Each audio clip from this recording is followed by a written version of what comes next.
Welcome everybody to today's video. To get right started, I want you to take a look at this sentence right over here. It says, Yo hablo con mi amigo.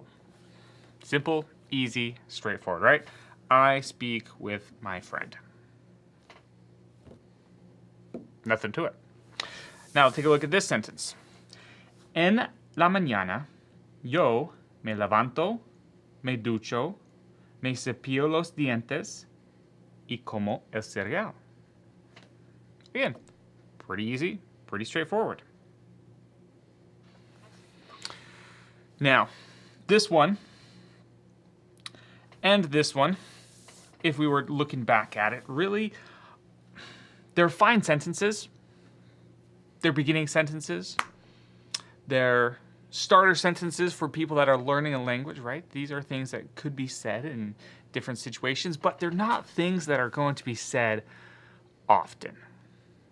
Because most of the time when we're talking about somebody speaking with your friend, it's something that happened in the past. You're telling somebody a story and you're saying, I spoke with my friend last week and they said this and we did this and different things like that. And even when you're talking about what you do in the morning, it's not often that you talk about, I do this thing or I do that thing or this or that or anything else really. It's much more common that you are telling a narrative sequence of events. And you're saying, oh yeah, in the mornings I did this or I did that, and yesterday I woke up and I was brushing my teeth and this thing happened and a bird flew in the window and it was crazy. That's going to be a much more common thing to be talking about. So that's what we need to be able to do. To do that though, we need to shift from talking about things in the present tense to being able to talk about things in the past tense. Now to do that, which is what we're talking about in this video right here, we need to rewind even further into the past and look at what we know about actual verbs in Spanish. So if we take a look at this verb right here, we have hablar. Simple, easy one, to speak, right? This is one that we've talked about a lot. Now, if we look at this verb and we say, okay, it has two different parts, right? We have the HABL, this section right here. This is the stem, okay? So this tells you what is taking place. Now this, because it's telling you what action is happening, doesn't typically change, because it doesn't matter if I'm doing it or you're doing it or she's doing it. We're all doing the same actions, so the stem doesn't usually change.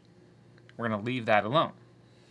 Then we have the other portion over here, and this is called the ending. So this typically tells us who is doing the action, and that's really what we've been talking about so far, right? If we replaced the AR with an O, then we'd know that I'm doing it. Or if it's an AS, it's you do it. Or if it's amos, it's we are doing it, or anything like that. But it also has the when information included in there as well. So if we put a specific ending on here, it would tell us that we're doing it in the present. And if we put a different ending on here, it would tell us that we're doing it in the past. And if we put a different ending again, we would be doing it in the future, all types of things. So this changes all the time, like all the time. And this is really where the conjugation lives back here, is what ending you're putting on to the stem. So in this case, well, we need a new ending. We need a new whole chart full of endings because we need to be able to say that different people are doing different things in the past. That is going to look like this. It's called the preterite verbs, or in Spanish it's called el pretérito. So we have our chart, just like we usually have, right? And we're going to replace the normal endings that we usually have, the present tense that we've talked about since Spanish 1, with the new endings. So let's first start out with the present tense. Okay, so usually we have the o, as, a, amos, and on right here. Okay? Remember the song that we have, the o, as, a, amos, on. Bum, bum, bum. O, as, a, amos, on. Bum, bum, bum. That one, when it gets stuck in your head all the time, that's usually what we're dealing with here, right? But not anymore. So now, instead of that one, we're going to switch it for this. So these are the ones in the past. Aste, o, amos, aran. Pretty straightforward, right? Well, actually, you might not think they're really straightforward because looking at these things, there's a couple things that jump out at you that say, wait, Mr. McMakin, this is not going to work. Number one, this one down here. If we used the O by itself up here in this form with the yo, right? Hablo, escucho, leo, anything like that. Well, we can't use the O down here. Isn't that going to be confusing? Yeah, it could. It very well could. Okay? But let's take a look at this actually. So if we had a sentence, then let's take a verb that we could take here. So let's go back to hablar. So if we wanted to say,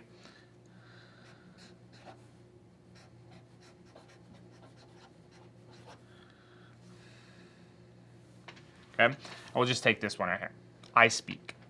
That's a simple statement of fact. Now, if we go back to the beginning of Spanish 1 again, we talked about syllables and emphasis and where the emphasis will fall in a certain place in the word, because every word has a stressed syllable. Now, if we divide this word into 2 syllables, we're going to have one right here. Hablo. And if we take this, and if we follow the rules that we learned back in Spanish 1, that if a verb ends, or if any word ends in a vowel, the stress is going to fall on the second to the last syllable. So in this case, the stress is going to fall right here. So you would pronounce this word as hablo. Yo hablo. I speak, right? So you're emphasizing this portion. Now, if we are going to use this chart, and we're going to say that he or she did it, right? So we're putting this in the past, and I want to say that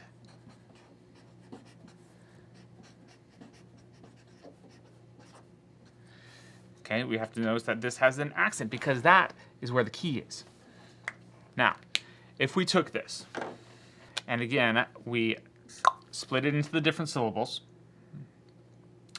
well, we're going to see that right here, it has hablo, but it would normally fall here because that's where that one did. But since it has this accent right here, it's saying, no, no, no, no, no, no, no, no. Do not follow the normal rule. Do not place the emphasis right here. You're going to place it right here. So instead of saying hablo, like this, we're going to say ella habló. And we're going to emphasize and punctuate and give that little bit of a right there. Ella habló con whoever she spoke with, right? But that is going to tell us the difference. That is what tells us that we are not talking about something I did in the present tense. We are talking about something that he or she did in the past tense. So when we are looking at these and when we say, do accents matter? Absolutely, because this changed the entire meaning of the word from something that I do to something that somebody else did. That's a big difference. So if you're wanting to be understood clearly and you want to make your point absolutely clear, make sure you have your accent marks. That's takeaway number 1. Now, if you're also looking at this chart, you might be going through here and saying, wait a minute, what about this one? What about almost over here? That's the same thing. That didn't change at all. How are we supposed to know the difference between that? Well, on that one, it's just context. You just have to look at the whole sentence together and the rest of the story and the sentence structure to know, is this something that I am doing or we're doing or something that we did? And that should be clear.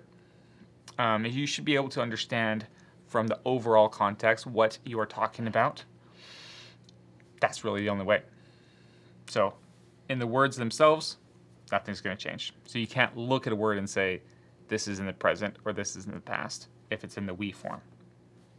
You just have to go with it. Other than that, though, it's pretty nice. Okay? So you do have this ending right here with an accent, and you have that ending with an accent. Those ending in the two.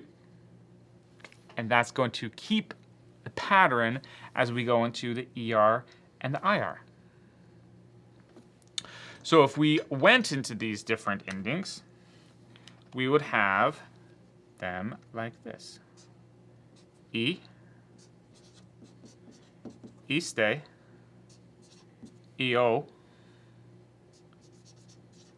imos, eran.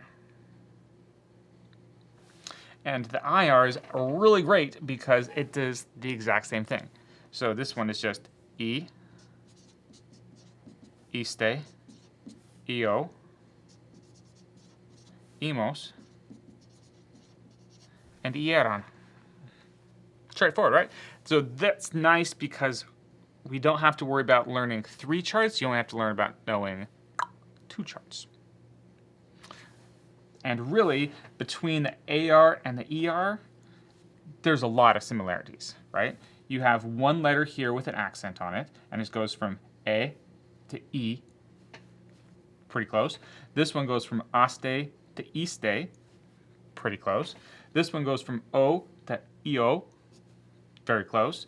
Amos to emos, very close. And aran to ieran, again, really close. So if you can remember one chart, you're about 75% way there to going to all the other charts as well.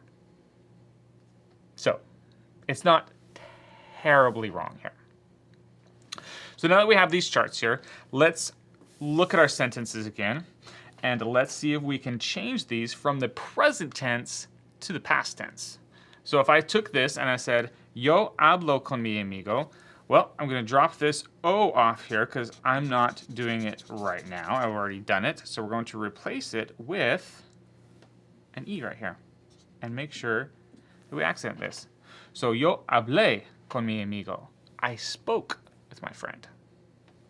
That's a big difference. And that's changing the past tense, changing to the past tense. Let's take a look at this one over here. En la mañana yo me levanto. No, we're going to switch this out over here and just, again, change that. Yo me levanté, me duché, me cepillé, los dientes y, oh, now this one is an ER verb, right? So we're going to take this, change that. So en la mañana yo me levanté, me duché, me cepillé los dientes y comí el cereal. Straightforward. Easy. Actually, it's not too complicated. We're not doing a whole new thing. We're just taking the ending and replacing it with separate endings.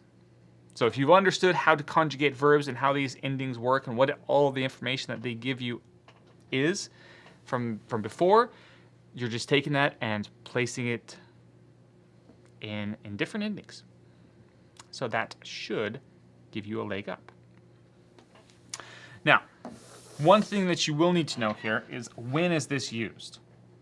Okay, obviously it's used to describe past tense. So that's one of them. Okay, so we can say that this is used to describe specific past events.